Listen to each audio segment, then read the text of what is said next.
সামনে সেই ছায়ামূর্তি যেন ওর ঘুম ভাঙার অপেক্ষাতেই ছিল। ইরা দেখে তার হাতে মিনি। মিনিকে দেখে ইরা অস্থির হয়ে যায়। নিজের চেয়ে বেশি ওর জন্য ভয় পেতে থাকে। হঠাৎ মূর্তিটা ইরার সামনেই মিনিকে ধরে 2 হাতে চিরে ফেলে। কিছুটা রক্ত ছিটকে ইরার মুখে এসে লাগে। বিড়ালটা গগন বিদারী চিৎকার দিয়ে মারা যায়। ছায়ামূর্তি ওকে ছুঁড়ে ফেলে ইরার দিকে আসতে থাকে। ইরার ভয় এখন রাগে পরিণত হয়েছে।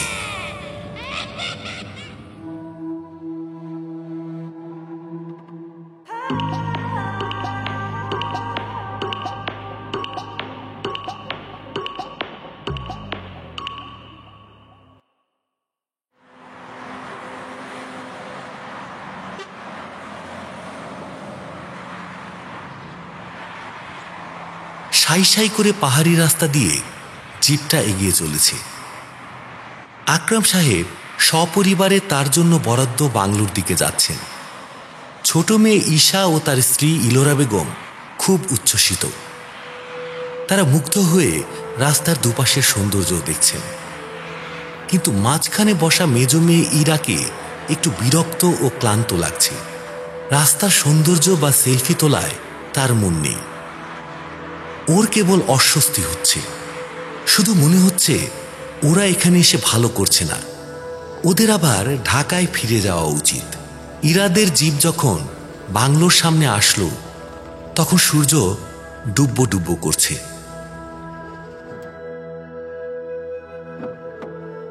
কেয়ারটেকার আজিজ চাচা, মালি, যোগু, কাজের মেয়ে মিনা ওদের স্বাগত জানালো। সবকিছু আগে থেকেই রেডি ছিল।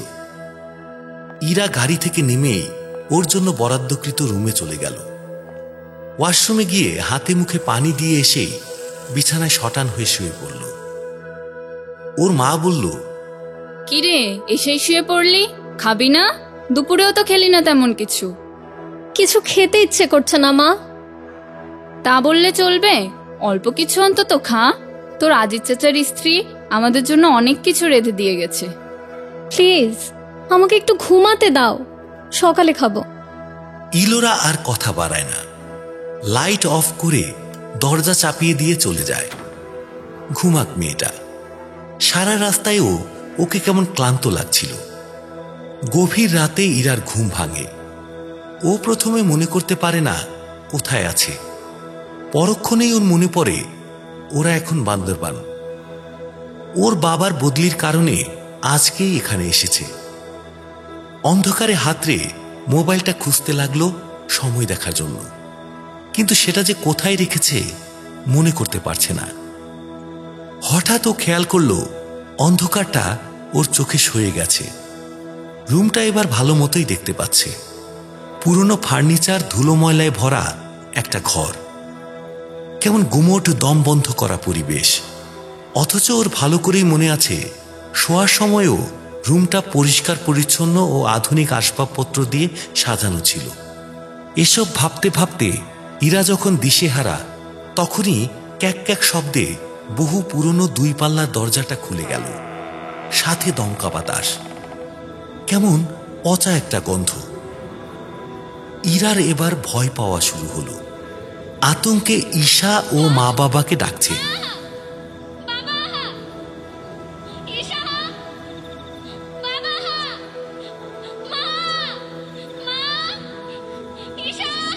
কিন্তু কোথাও কারো সাড়া নেই। হঠাৎ ওর মিনি বিড়ালের আওয়াজ পেল। মিউ মিউ করে ডাকছে। ও যেন কিছুটা স্বস্তি পেল। মিনির আওয়াজ অনুসরণ করে ও ঘর থেকে বেরিয়ে বারান্দায় এলো। বিশাল ঝুল বারান্দা, পুরনো দিনের জমিদার বাড়ির মতো। ইরা এবার বুঝতে পারল এটা ওদের বাংলো বাড়ি নয়। তখনই মিনির আওয়াজ আরো বেড়ে গেল। ও সেদিকে যেতেই দেখল মিনি এক কোণে বসে আওয়াজ করছে। আবছা আলোয় মিনির সাদা শরীর চকচক করছে। ইরা খুশি মনে মিনিকে তুলে ধরল ওর মুখের সামনে। কোথায় ছিলি তুই? তোকে কত মিস করেছি জানিস? বাসা থেকে এভাবে পালিয়ে যেতে হয়? হঠাৎ ইরা লক্ষ্য করল মেনির সুন্দর মুখটা কেমন কালো হয়ে গিয়ে বিভৎস আকার ধারণ করল আর হিংস্র পশুর মতো শব্দ করতে লাগলো। ইরা ভয়ে মেনিকে হাত থেকে ফেলেই দৌড় দিল। কোন দিকে যাবে ও দিশা করতে পারছে না। হঠাৎ সামনে এক কালো ছায়ামূর্তি ইরার দিকে আসতে লাগলো। ও ভয়ে আবার উল্টো দিকে দৌড় দিল। বারান্দার এক পাশে সেই ছায়ামূর্তি, অপর পাশে সেই জন্তুটা, মাঝখানে ইরা ভয়ে কাঁপছে। তখনই ও যে রুমে শুয়েছিল তার দরজা দেখতে পেল। কিছু না ভেবেই ও ঘরে ঢুকে দরজাটা আটকে দিল। টলতে টলতে বিছানায় গিয়ে বসে পড়ল। গলা শুকিয়ে কাঠ হয়ে গেছে। বিছানার পাশে ছোট টেবিলের উপর পানির গ্লাস রাখা। পিপাসায় থাকতে না পেরে পানি পান শুরু করতেই ইরা বুঝতে পারে এগুলো পচা গন্ধযুক্ত পানি, কিছু মেশানো আছে। বমি করে দিল। মনে হচ্ছে নাড়ি ভুড়ি বের হয়ে যাবে। ক্লান্ত শরীরে বিছানায় এলিয়ে পড়ল ইরা। হঠাৎ খেয়াল করল ছায়ামূর্তিটা একেবারে ওর উপরে শূন্যে ভেসে আছে। কুৎসিত পোড়া এক নারী মুখ ভয়ানকভাবে হেসে বলল, কি ভেবেছিলি আমার হাত থেকে বাঁচতে পারবি? কতদিন ধরে তোর অপেক্ষায় ছিলাম। এই বলেই ওর দিকে এসে হাত দিয়ে গলা টিপে ধরল। ইরা নিঃশ্বাস নিতে পারছিল না, দম বন্ধ হয়ে আসছিল। এই বুঝি ওর মৃত্যু এলো। হঠাৎ ঝাঁকুনি দিয়ে বিছানায় উঠে বসল ইরা। ভয়ে চিৎকার করে উঠল। পুরো শরীর ঘামে ভিজে গেছে। ডিমলাইটের আলোয় দেখল এটা ওদের নতুন বাংলো বাড়ি। তার মানে ও স্বপ্ন দেখছিল, ভয়ানক স্বপ্ন। ওর হৃদস্পন্দন তখনও জোরে জোরে ওঠানামা করছিল। ইলোরা বেগমের ঘুম আসছিল না। নতুন জায়গায় কখনোই তার ভালো ঘুম হয় না। হঠাৎ ইরার চিৎকার শুনে উনি অস্থির হয়ে ঘুমন্ত আকরাম সাহেবকে ডেকে তাকে উঠতে বলে নিজে সেদিকে ছুটলেন। দরজা ভেজানো ছিল। লাইট অন করে দেখলেন খাটের মাঝখানে ইরা বসে আছে। মেয়েটা তখনও কাঁপছে। ইলোরা তাড়াতাড়ি করে মেয়েকে জড়িয়ে ধরল। কি হয়েছে রে মা? দুঃস্বপ্ন দেখেছিস?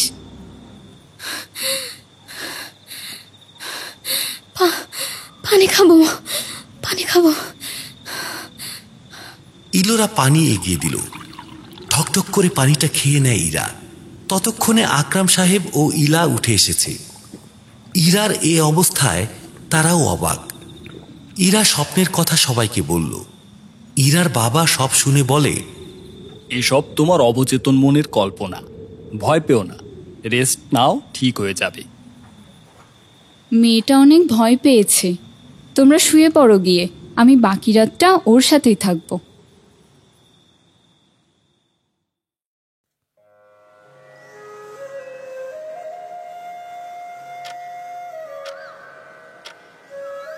সকালে ইরার যখন ঘুম ভাঙে তখন ঘড়িতে 9টা বাজে। ইলোরা বেগম আগেই উঠে গেছেন। ক্লান্তিটা একটু কমেছে। রাতের কথা মনে পড়তেই বুক কেঁপে উঠল। এত বাস্তব হয় কি করে একটা স্বপ্ন? হ্যাঁ, উঠেছ তাহলে? জলদি ফ্রেশ হয়ে নিচে আসো। মা তোমার পছন্দের নাস্তা বানিয়েছে, খেয়ে সুস্থির হও। কাল রাতে যে ভয় পেয়েছিলে, অমন স্বপ্ন দেখলে তুই তো মূর্ছা যেতি। এখন ভাগ, আমি 10 মিনিটে আসছি। বেসিনের আয়নার সামনে মুখ ধুতে ধুতে ভাবতে লাগলো, ধুর, সামান্য একটা স্বপ্ন সবাইকে কত ভয় পাইয়ে দিল। এই ভেবে বেসিনের আয়নার দিকে তাকাতেই ওর চোখ স্থির হয়ে গেল। গলার পাশটা লাল হয়ে আছে, 5 আঙ্গুলের দাগ স্পষ্ট। পাশের রুমে ঈশা ওদের বড় বোন ও একমাত্র ভাগ্নে আইমানের সাথে ভিডিও কলে কথা বলছে। ওদের বড় বোন ইমা স্বামী সন্তান নিয়ে আমেরিকা থাকে। আকরাম সাহেবের 4 ছেলে মেয়ে। বড় মেয়ে ইমা, তারপর একমাত্র ছেলে আয়াত। ইরা ও ঈশা ওদের অনেকটাই ছোট, তবে ইরা ঈশার বয়সের ব্যবধান মাত্র 2 বছর। ওদের ভাই আয়াতও আমেরিকা থাকে, কিন্তু সম্প্রতি ওইখানে এক মেম বিয়ে করায় আকরাম সাহেব ছেলের সাথে যোগাযোগ অফ করে দিয়েছেন। তার মুখও আর দেখতে চান না, অথচ এই ছেলে ছিল তার চোখের মণি। ইরা গলার দাগের কথা চিন্তা করে করে রুম থেকে বের হয়। তখনই ফোনে বড় বোনের গলা পেয়ে ঈশার রুমে ঢোকে। ইরা ওর বড় বোনকে প্রচন্ড ভালোবাসে। ইমা বেশ সাপোর্টিভ, ইরাকে সেই ভালো বোঝে। আসসালামু আলাইকুম আপু, কেমন আছো? ওয়ালাইকুম আসসালাম। আমি আলহামদুলিল্লাহ ভালো আছি। তুই কেমন আছিস? ও তো ভালোই আছে, কাল রাতে সবাইকে ভয় পাইয়ে দিয়ে। একটু আগে তোমাকে বললাম না? ও, এতক্ষণে আপুর কানেও কথাটা দিয়ে ফেলেছিস? বারে, দেব না? এটা তো বলে বেড়ানোর মতোই কথা। ভ্রমণ পিপাসু নির্ভয়া ইরা পাহাড়ের সৌন্দর্য ভালোবাসে না, রাতে ভয় পেয়ে বিছানা ভিজিয়ে দেয়। না না, মানে ঘেমে আর কি। এই তুই থামবি? ফোনটা ইরার হাতে দে, ওর সাথে কথা বলি। তুই ওর কথা কিছু মনে করিস না ইরা। ওর কথায় মনে করে লাভ আছে কিছু? আমার পেছনে না লাগলে ওর খাবার হজম হয় নাকি? কাল কি খুব ভয় পেয়েছিস? আসলে স্বপ্নটাই অমন। চিন্তা করো না, আমি সামলে নিয়েছি। বড় বোনের সাথে অনেকক্ষণ কথা বলে ইরা। ওরা নিচে নেমে আসে। ইলোরা বেগম টেবিলে নাস্তা সাজিয়ে বসে আছেন। বাব্বা, সব দেখি ইরার পছন্দের নাস্তা। ঘিয়ে ভাজা পরোটা, ডিম পোচ, গরুর মাংস ভুনা, সুজির হালুয়া, সবজি, আবার মালাই চা। কেন, এসব আমি একা খাবো নাকি? তুই খাবি না? না, আমিও খাবো, কিন্তু উপলক্ষটা তো তোর। এই তোরা থামবি? উফ, ইরা এই বিফ ভুনাটা নে, কাল রাহেলা রান্না করে দিয়েছিল, বেশ ভালো হয়েছে। তুই তো খেলি না, আমি তোর জন্য শুকনো শুকনো করে জাল দিয়ে নিয়েছি। তুই না পরোটার সাথে এভাবে খেতে ভালোবাসিস? রাহেলাকে? ও মা, রাহেলাকে জানো না? আমাদের কেয়ারটেকার আজিজ চাচার বউ। ইরা আর কথা বাড়ায় না, নীরবে নাস্তা সারে।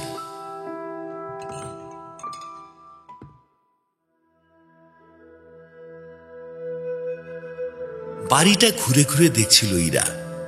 বাংলোটা ডুপ্লেক্স, উপরতলায় 4টে রুম, নিচে বিশাল ড্রয়িং রুম, একপাশে ডাইনিং, রান্নাঘর আর গেস্ট রুম।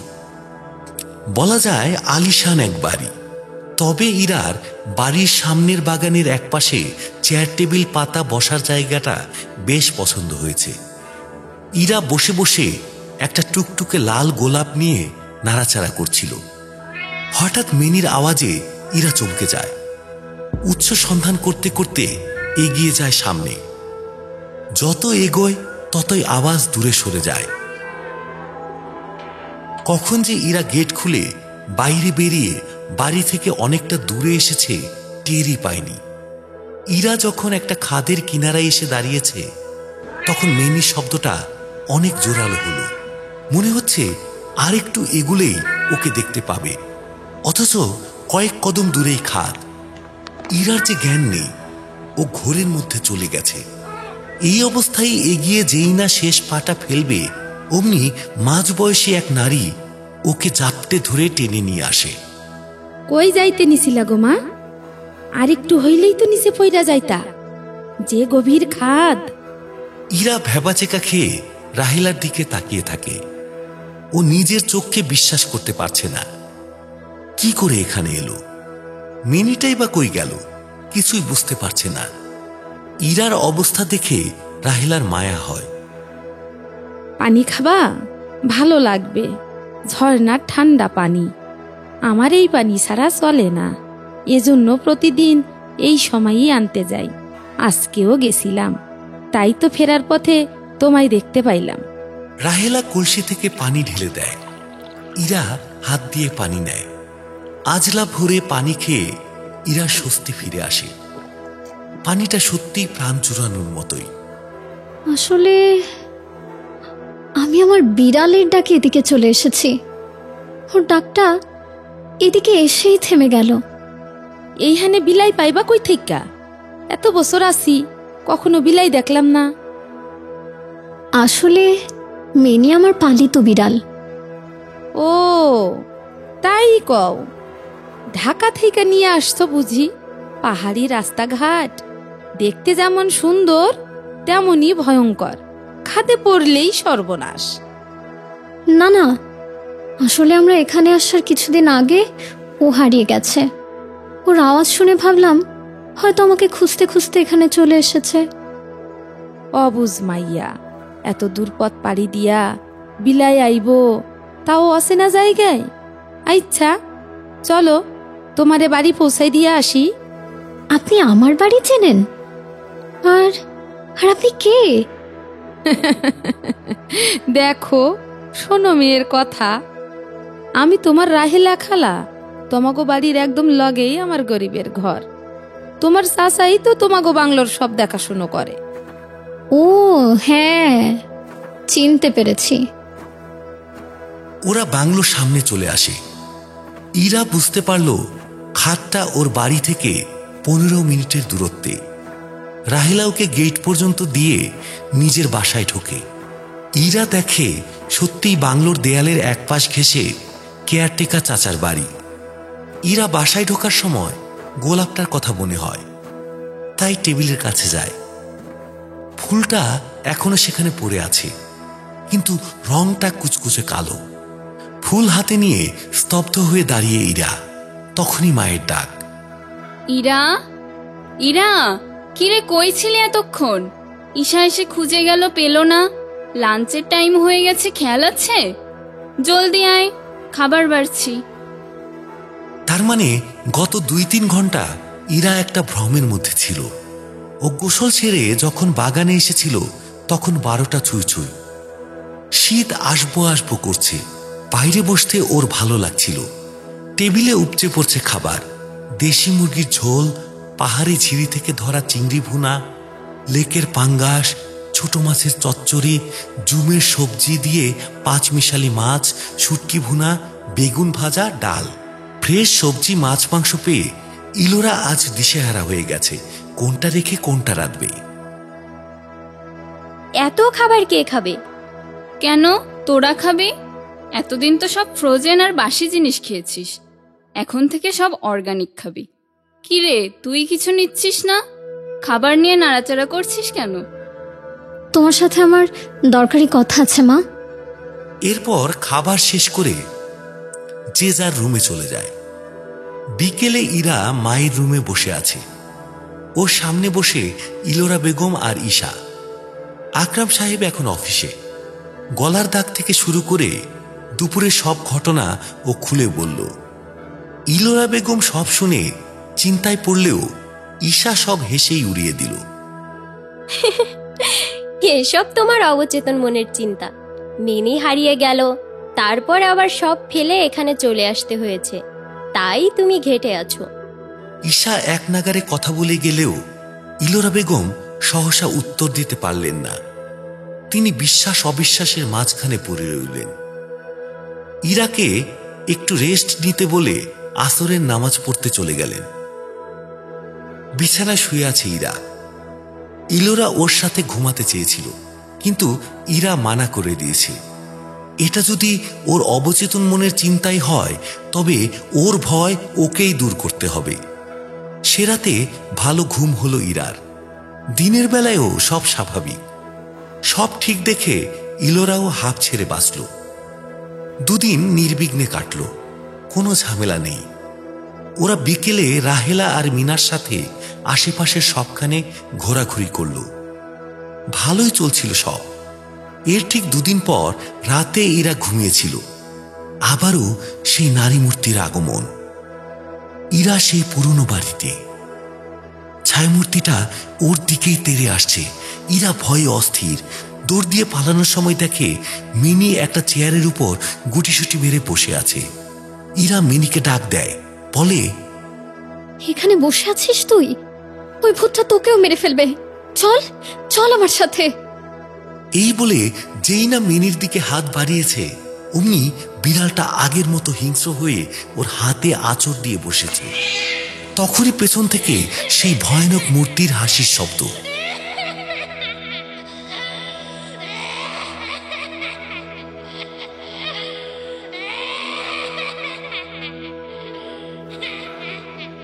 প্রচন্ড ব্যথা আর ভয় নিয়ে ইরার ঘুম ভাঙল। ঘরে ডিম লাইট জ্বালানো। পাশে থাকা মোবাইলে দেখল 3টা বাজে। ইরার মনে পড়ে 2 দিন আগে ঠিক এই সময়ই ও স্বপ্ন দেখেছিল। আজকে ইরা আর চিৎকার দেয় না, অন্যদের আর চিন্তায় ফেলতে চায় না। ও হাতে জ্বলুনিতে সম্বিত ফিরে পায়। লাইট জ্বালিয়ে দেখে হাতে আঁচড়ের দাগ। তার মানে ওটা শুধুই ওর স্বপ্ন ছিল না। কে ওই ভয়ানক মহিলা? ওই বাড়িটাই বা কোথায়? আর মিনির সাথে তার কি সম্পর্ক? বাকি রাত আর ঘুম আসে না ইরার।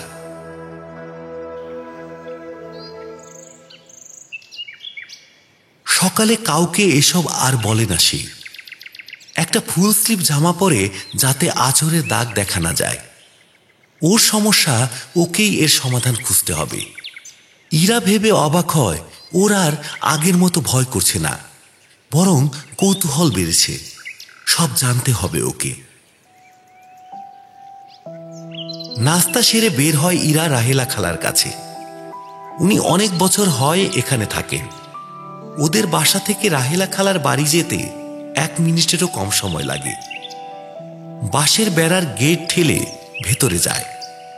সামনে ছোট্ট উঠান, কয়েকটা গাছপালা, 3 রুমের কামরা, ছোট রান্নাঘর, গোসলখানা, ছোট্ট টিনশেড বাড়ি, বেশ পরিপাটি। ওকে দেখে রাহেলা একগাল হেসে স্বাগত জানালো। মহিলার হাসি সুন্দর, গায়ের রং চাপা হলেও চেহারায় অদ্ভুত মায়া আছে। হ্যাঁ, গরিবের ঘরে আইলা তাইলে মা, কি খাইতে দেই তোমারে কত? ঝর্ণার সুমিষ্ট পানি। এ কথায় ওরা দুজনেই হেসে দেয়। খালা, তোমার কাছে আমি কিছু জানতে চাই।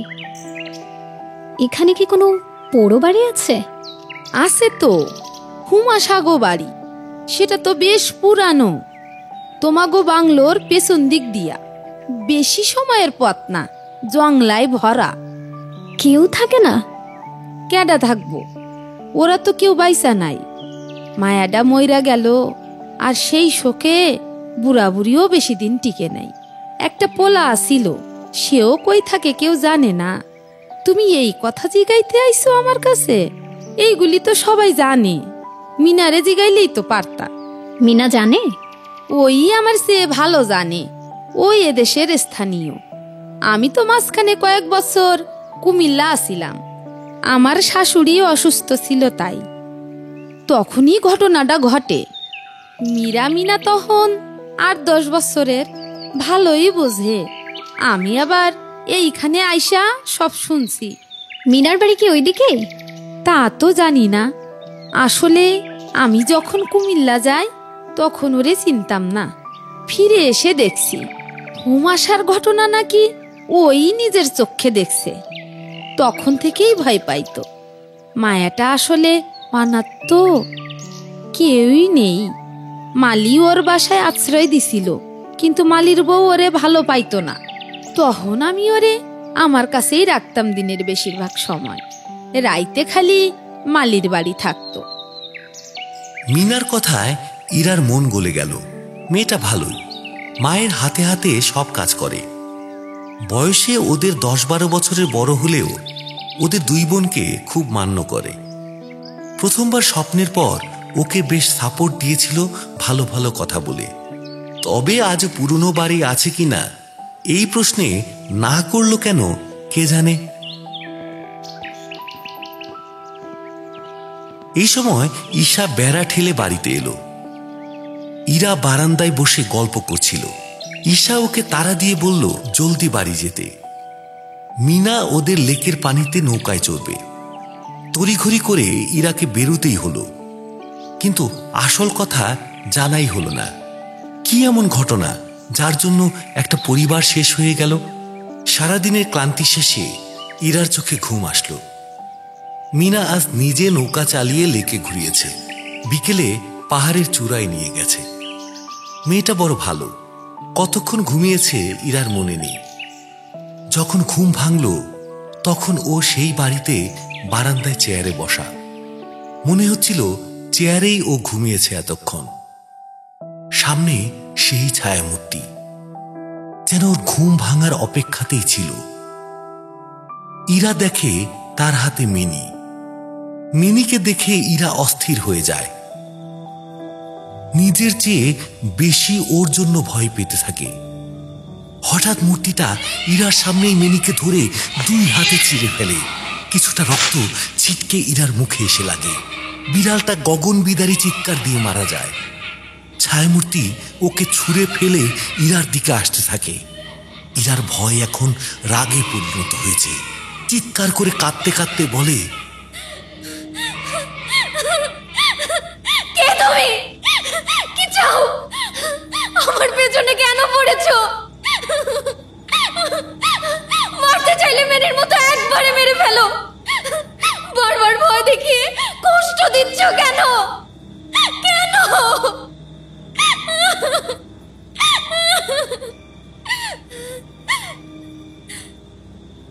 তোরে মারতে চাইলে তো প্রথম দিনই মারতাম। গলা টিপে বখাত থেকে গেলে, এটা তুই বুঝিসনি? আমার কি অন্যায়? তোমার সাথে আমার কি শত্রুতা? অনেক শত্রুতা।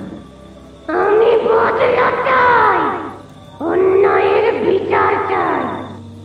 আমার এই অবস্থার জন্য যারা দায়ী তাদের শাস্তি দিতে চাই। এই বলে মূর্তিটা তার মুখটা ইরার আরো কাছে আনলো। মুখটার এক পাশ সম্পূর্ণ ঝলসে গেছে, অপর পাশও ক্ষতিগ্রস্ত। অল্প একটু অংশ অক্ষত দেখা যাচ্ছিল, যা দেখে বোঝা যায় সে একসময় অনেক সুন্দরী ছিল। তোমার অন্যায়ের বিচার কিভাবে করব বলো? আর কে কে তুমি? তোমার সাথে আমার কি সম্পর্ক? ইরা যখন এসব বলছিল তখন ছায়ামূর্তিটা আস্তে আস্তে মিলিয়ে গেল। ইরাও জেগে উঠল। রাত 3টা বাজে।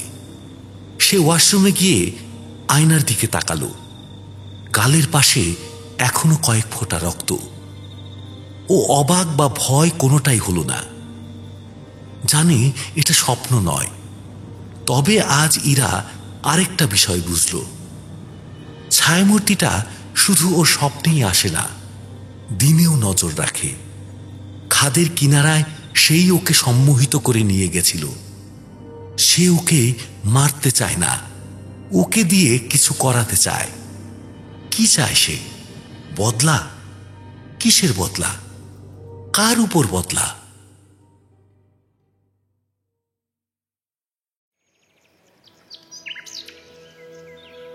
সকাল সকাল ইরা মাকে বলে বের হয়ে যায়। ইরা এর আগে অনেক দুর্গম জায়গায় ক্যাম্পিং করেছে, তাই ইলোরা বেশি ভাবে না। ঈশা যেতে চাচ্ছিল, কিন্তু ওকে নেয় না সে। দুপুরে বাড়ি ফিরে খেয়ে দিয়ে ঘুম দেয়, ওঠে বিকেলে। ইলোরা মেয়ের উন্নতি দেখে খুশি হয়। কতদিন পর মেয়েটা দুপুরে ঘুমোলো। ঈশা ড্রয়িং রুমে বসে নুডলস খাচ্ছিল আর সাথে টিভি দেখছিল। ইলোরা পাশে বসা। ইরাকে নামতে দেখে খুশি হলো। কিরে, খাবি কিছু? নুডলস নেই? না, একটু বাইরে যাই। এখন আবার কোথায় বের হবি? পাহাড়ে কিন্তু সন্ধ্যা দ্রুত নামে।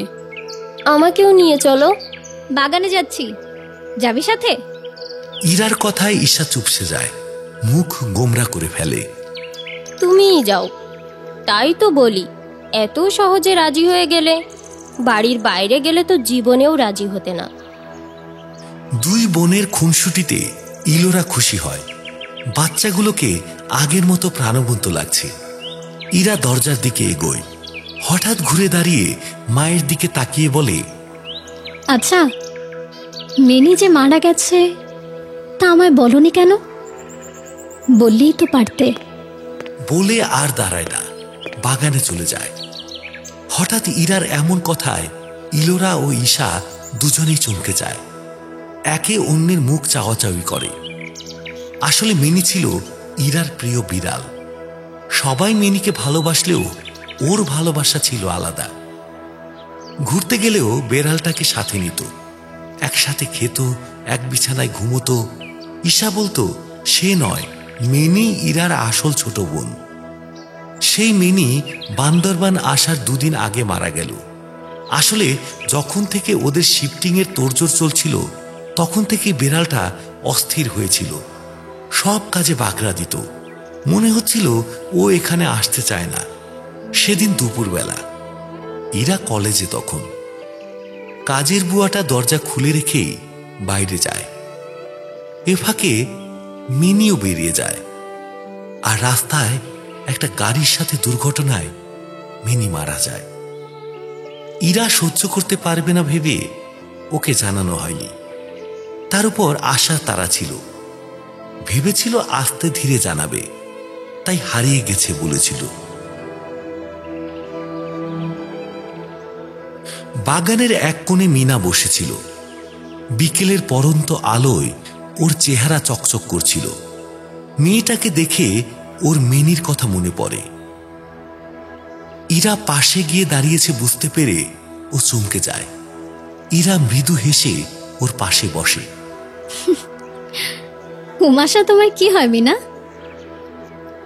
মিনা ঠোঁট কেঁপে ওঠে, বিস্ফারিত চোখে তাকায় ইরার দিকে। সে চোখে ভয়, আতঙ্ক আর অসহায়ত্ব। রাতে ইরার রুমে আসে ইলোরা, অপরাধীর মতো মুখ করে মেয়ের পাশে বসে। আমাকে ক্ষমা করে দিস ইরা, তোকে মিথ্যে বলেছিলাম। আসলে আমি জানি মা, যাতে কষ্ট না পাই তাই বলনি। কিন্তু জানো তো, সত্য সবসময়ই সুন্দর, সবসময়ই ভালো। তা যত তেতই হোক, সবসময় সত্যের জন্য প্রস্তুত থাকতে হয়, বুঝলে? ইলোরা অবাক হয়। ভেবেছিল মিনির কথা বলে কান্নাকাটি করবে, অথচ উল্টো অন্যরকম কথা বলছে। কি হয়েছে মেয়েটার? হুট করে যেন অনেকটা বড় হয়ে গেছে। তোর কি হয়েছে মা? এখানে ভালো না লাগলে তোর বাবাকে বলে ঢাকায় পাঠিয়ে দিই তোকে। না, তার প্রয়োজন হবে না। তবে তুমি প্রস্তুত থেকো, কাল এমন কিছু সত্যের মুখোমুখি তোমায় হতে হবে যা তুমি কল্পনায়ও ভাবনি। হ্যাঁ, কি বলছিস এসব তুই? কিসের সত্যি? কালই সব জানতে পারবে। কাল বাসায় কিছু গেস্ট আসবে, ভালো কিছু রান্না করো। তোর কথার তো কিছুই বুঝতে পারছি না আমি। কালকেই সব বুঝতে পারবে। তবে একটা কথা বলি, সব কিছু পজিটিভলি নিও। এমন কিছু করো না যাতে নিজের ক্ষতি হয়। এই দেখো না, এই দাগগুলোকে আমিও পজিটিভলি নিয়েছি, মিনির শেষ চিহ্ন হিসেবে। বলতে বলতে ইরা জামার হাতা সরিয়ে আঁচড়গুলো দেখায়। স্পষ্ট হয়ে আছে এখনো, অথচ এখানে আসার দিনও ইরার হাতে কোনো দাগ দেখেনি ইলোরা। এবার সে সত্যি ভয় পেতে শুরু করে। পরদিন ঘড়ির কাঁটায় সকাল 10টা বাজে। আকরাম সাহেব ড্রয়িং রুমে বসে পেপার পড়ছেন। অন্যদিন এই সময় অফিসে থাকেন। আজ ইরা বাসায় থাকতে বলেছে। কে বা কারা নাকি আসবে ইরার গেস্ট হয়ে। ঠিক এই সময়ই ডোরবেল বেজে উঠল। রান্নাঘর থেকে মিনা বের হয়ে দরজা খুলল। কেয়ারটেকার আজিজ, রাহেলা ও মালি যোগু এসেছে। আজিজ হাসি মুখে থাকলেও রাহেলা আর যোগুকে একটু চিন্তিত দেখাচ্ছে। ওদের একসাথে দেখে মিনাও একটু ঘাবড়ে গেল। কি ব্যাপার আজিজ, আজ সবাই একসাথে? দরকার ছাড়া তো তুমি বাসায় আসোই না। স্যার, আমায় আমাকে দাওয়াত দিছে, না আইসা পারি? ইরা দাওয়াত দিয়েছে? হ স্যার। ঠিক আছে, বসো তাহলে। আরে ও কি, নিচে কেন? সোফাতেই বসো, তোমরা আজকের গেস্ট। ততক্ষণে ইরা চলে এসেছে। তার পিছু পিছু ঈশা ও ইলোরা। ইলোরা মনে মনে একটু বিরক্ত হয়, ওরা তো বাড়ির সাথেই থাকে, দাওয়াত দিয়ে খাওয়াতে চায় ভালো কথা, তাই বলে সেজন্য আবার অফিস সহ অন্যান্য কাজ বাদ দিয়ে বসিয়ে রাখবে? ইলোরা বেগমের দিকে তাকিয়ে ইরা বলে, আমি জানি তোমার মনে অনেক প্রশ্ন, একটু বসো, সব অ্যান্সার পেয়ে যাবে। অগত্যা ইলোরা বসে পড়ে। সদর দরজা খোলা, ইরা বাদে বাকি সবাই সোফায় বসে আছে। ঘরে পিনপতন নীরবতা। যেদিন শুনলাম বাবার পশ্চিম বান্দরবান, সেদিন আমি ঈদের খুশি হয়েছিলাম। পাহাড়, ঝর্ণা, সবুজ, এসব আমার খুব প্রিয়। কিন্তু যত আসার দিন ঘনিয়ে আসছিল, ততই আমার অস্বস্তি হচ্ছিল। এর উপর মেনিকেও হারালাম। যাই হোক, এখানে আসার পর প্রথম রাতেই আমার সাথে কি হয়েছিল সবাই জানো। এরপর আর কি কি হয়েছে তা আমি সবটা তোমাদের বলিনি। এরপর ইরা একে একে ওর সাথে ঘটা সবকিছু খুলে বলে। আকরাম সাহেব, ইলোরা, ঈশা সব শুনে চমকে যায়। আমি প্রথমে ভাবছিলাম এসব কি হচ্ছে আমার সাথে। 2 দিন ভয় সিটিয়েছিলাম। তারপর দেখলাম সে আমাকে কিছু বলতে চায়, এজন্য ঢাকা থেকে আমার পিছু করেছে। মেনিকে ভয় দেখিয়ে মেরেছে সেই। বলিস কি? আমরা তো কিছুই টের পেলাম না। আর আর এখান থেকে ভূত ঢাকা পর্যন্ত চলে গিয়েছিল?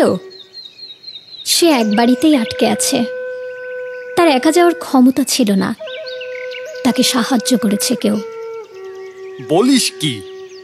হ্যাঁ, মনে আছে বাবা, একবার এখান থেকে কিছু সবজি পাঠানো হয়েছিল আর ফ্রেশ মধু। আমাদের বাসায় আমি একমাত্র মধু খাই।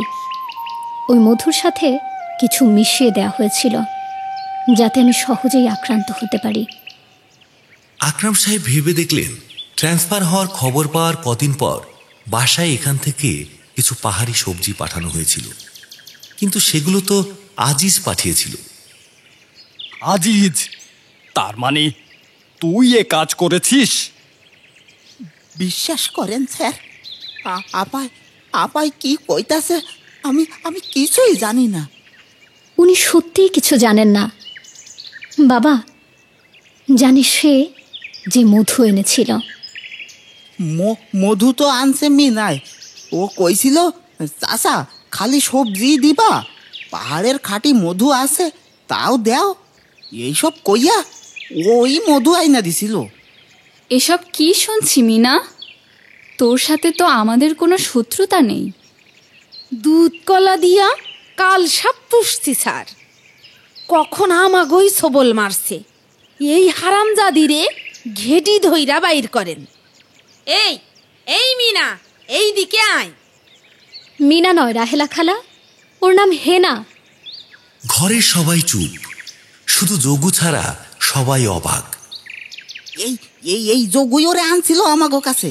ওরা দুইজন মিলিয়া যুক্তি করে টাকা পয়সা হাতাইতেই এমন করছে স্যার। যোগু, এগুলো কি শুনছি? তোকে অনেক ভালো জানতাম। ছি ছি, টাকার দরকার হলে বলতি, এমনিই দিতাম। এনার কোনো দোষ নেই বাবা, ইনি নিঃস্বার্থভাবে হেনার ভালো করে গেছেন। এই প্ল্যানের বিন্দু বিসর্গ উনি জানেন না। তাহলে আসল দোষী কে? কে কে আবার এই হারামি সেরি? ওরে শাস্তি দেন আপা। হেনা তো বলির পাঠা, মেয়েটা হুকুমের গোলাম। ও শুধু হুকুম পালন করেছে, ও তো আসল মাস্টার মাইন্ড না। তাহলে আসলে কে আছে সব কিছুর পেছনে? কেন? আমাদের রাহেলা, সরি তমসা খালা। সবাই অবাক, বেশি অবাক আজিজ মিয়া। হ্যাঁ, যাকে দেখছ তিনি তমসা, ভালো বাড়ির মেয়ে। জঙ্গলের দোতলা বাড়িটা ওনাদেরই। পরিবার হারিয়ে যখন দিশেহারা, তখন ভালো মানুষ আজিজ চাচাকে ছদ্মনাম নিয়ে পরিচয় গোপন করে বিয়ে করে। শাশুড়ি সেবার নাম করে কিছু বছর কুমিল্লা ছিল, যাতে সবাই তাকে ভুলে যায়। হয়েছেও তাই। কয়েক বছরে শরীর, স্বাস্থ্য আর নিজের পার্সোনালিটি চেঞ্জ করে ফেলে। এজন্য এখানকার তাবেক আর চিনতে পারেনি। একটা অভ্যাস বদলাতে পারেনি, শুধু ঝর্ণার পানি খাওয়া। তাই তো রোজ পানি আনতে যেত, এখানে পানির সুব্যবস্থা থাকা সত্ত্বেও। একটু দম নিয়ে আবার বলে ইরা, ইনি হেনাকে দিয়ে এই কাজ করিয়েছেন। এত বড় বেইমানি এত দিনেও ধরতে পারলাম না। আমি ওরে সাইডা দিমু না, না, এ অন্যায়ের কোনো ক্ষমা নাই। আমি ওকে পুলিশে দেব। এ অন্যায় মেনে নেওয়া যায় না। পুলিশই সব কারণ বের করবে। তমসা খালের অন্যায়ের সাজা না হয় দিলে, কিন্তু আসল অন্যায়কারীর কি হবে বাবা? তাকে বিচারের আওতায় না আনলে তো পাপমোচন হবে না? আসল অন্যায়কারী কে? কেন তুমি বাবা? ঘরে যেন বোমা পড়ল। ইলোরা অস্থির হয়ে উঠল। ঈশা ওকে শান্ত করতে লাগলো। এমন হবে ইরা আগেই জানত, তাই কাল রাতে ঈশাকে সব বলেছে যাতে ও সামলাতে পারে। ঈশা মাকে শান্ত করতে করতে চোখের ইশারায় ইলাকে আশ্বস্ত করল। কি বলছিস এসব? তোর মাথা ঠিক আছে? ঠিকই আছে বাবা। অন্যায়ের বিচার না হলে যে পাপমোচন করা যাচ্ছে না। কিসের অন্যায়? কার অন্যায়ের বিচার? কেন? হুমাশার?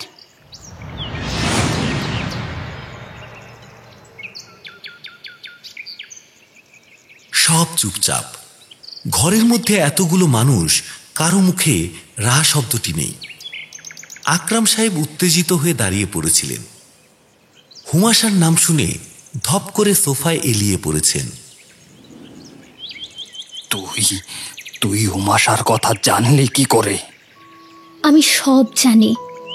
তুমি নিজে যা জানো না তাও জানি। হুমাশাকে ইরা বল তাড়াতাড়ি, আমি আর নিতে পারছি না। ধৈর্য তোমাকে ধরতেই হবে। আমি পেরেছি, ঈশা পেরেছে, এমনকি আপুও পেরেছে। তোমাকেও পারতে হবে। হ্যাঁ, ঈশাও জানে? হ্যাঁ, তবে সবটা না। এখন সবাই সবটা জানতে পাবে। সে তো মারা গেছে, তাকে নিয়ে কেন টানাটানি? সে মারা যায়নি বাবা, তাকে মেরে ফেলা হয়েছে।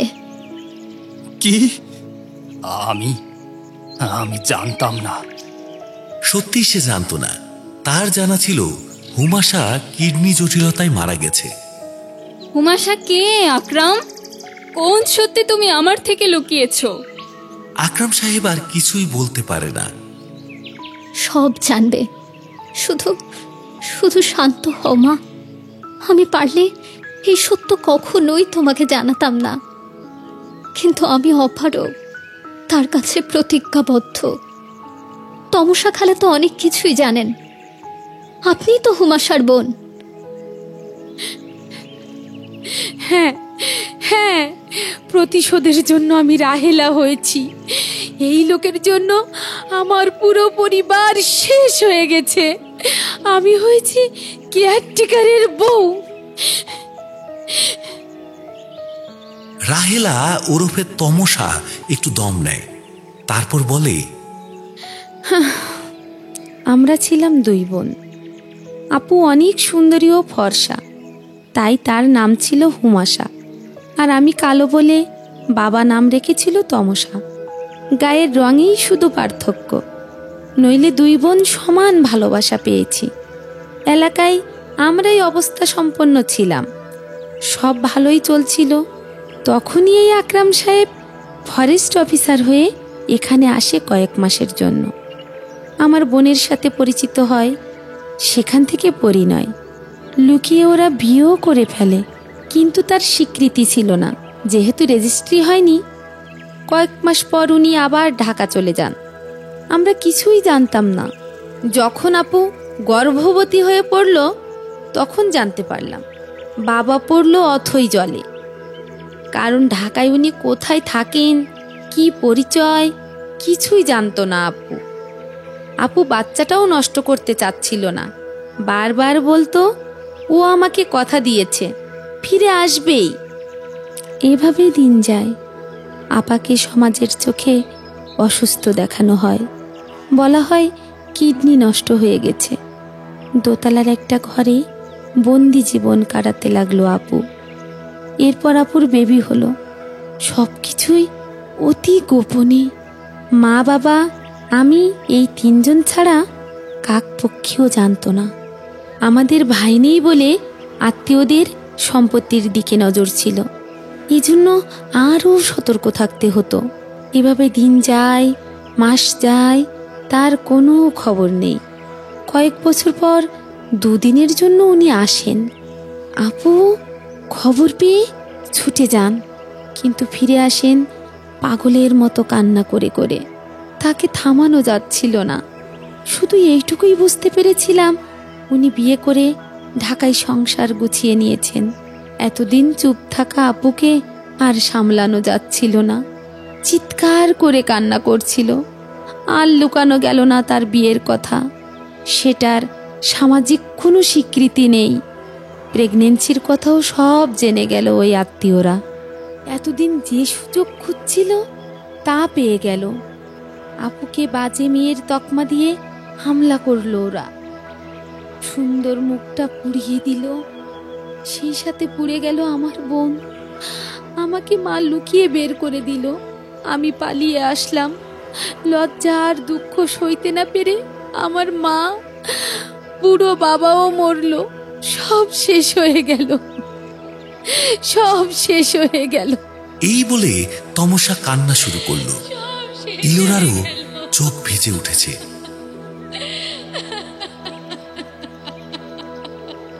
আমি আমি এসব কিছুই জানতাম না।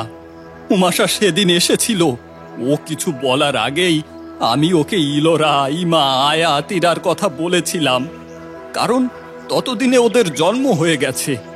আসলে ঢাকা গিয়ে ওর কথা বলার পর মা কিছুতেই মেনে নিতে চায়নি। তার উপর স্ট্রোক করে বসে। হাসপাতালে আমার থেকে বিয়ের কথা আদায় করে। তাই আমি বাধ্য হয়ে বিয়ে করি। আমি আমি আজকের আগে জানতাম না উমাশার সন্তান হয়েছিল। জানতাম না। বলে আকরাম সাহেবও কান্না করতে থাকেন।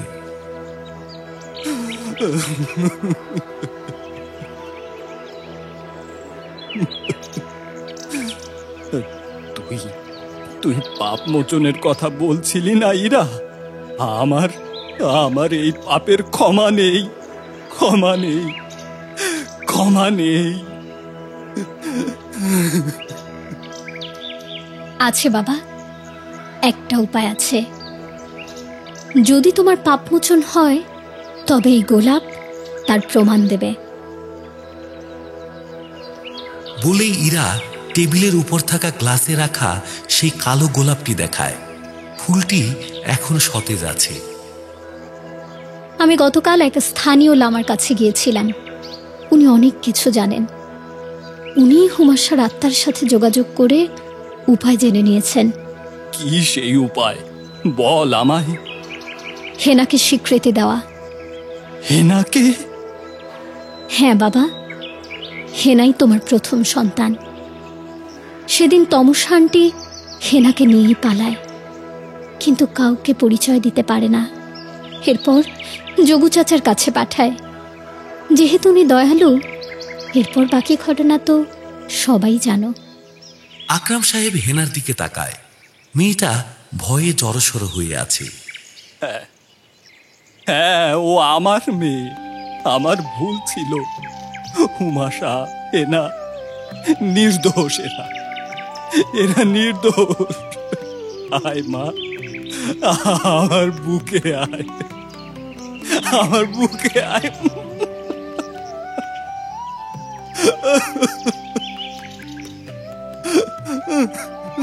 এই বলে তিনি হেনাকে জড়িয়ে ধরলেন। হেনাও কেঁদে উঠল বাবা বলে। কিছুক্ষণ পর ইলোরার দিকে তাকিয়ে আকরাম সাহেব বলল, আমি জানি তোমার সাথে অন্যায় হয়েছে, কিন্তু বিশ্বাস করো কোনো কিছুই আমার ইচ্ছায় হয়নি। পারলে পারলে আমায় ক্ষমা করো। আকরাম সাহেব ইরা ঈশার দিকে তাকিয়ে বলে, তোরাও আমায় ক্ষমা কর মা, তোরাও আমায় ক্ষমা কর। আমরা ক্ষমা করে দিয়েছি আমরা বাবা। ক্ষমা করে দিয়েছি বাবা। আমরা চেয়েছি যাতে হুমাশা আন্টি জাস্টিস পায়। এরপর ওরা হেনার কাছে যায়। এরপর তারা মায়ের দিকে তাকায়। ওর মা বলে, তোরা আমার পেটের সন্তান হয়ে মহৎ হতে পারলে আমি কেন পারবো না? আয় মা, আয় আমার বুকে আয়। এই বলে তিনি হেনাকে জড়িয়ে ধরেন। আমি তোমাকেও ক্ষমা করলাম আকরাম, শুধু আমার মেয়েদের কথা ভেবে। যোগু, আজিজ এদের সবার চোখে জল আসে। আজিজ তমসাকে ক্ষমা করে দিয়ে তার পাশে এসে দাঁড়িয়েছে। আর তারপরে সবাই দেখে আশ্চর্য ঘটনা। টেবিলে রাখা কালো গোলাপটা টুকটুকে লাল হয়ে সুগন্ধ ছড়াচ্ছে। ইরা এই দেখে মনে মনে বলল, অবশেষে পাপ মোচন হলো।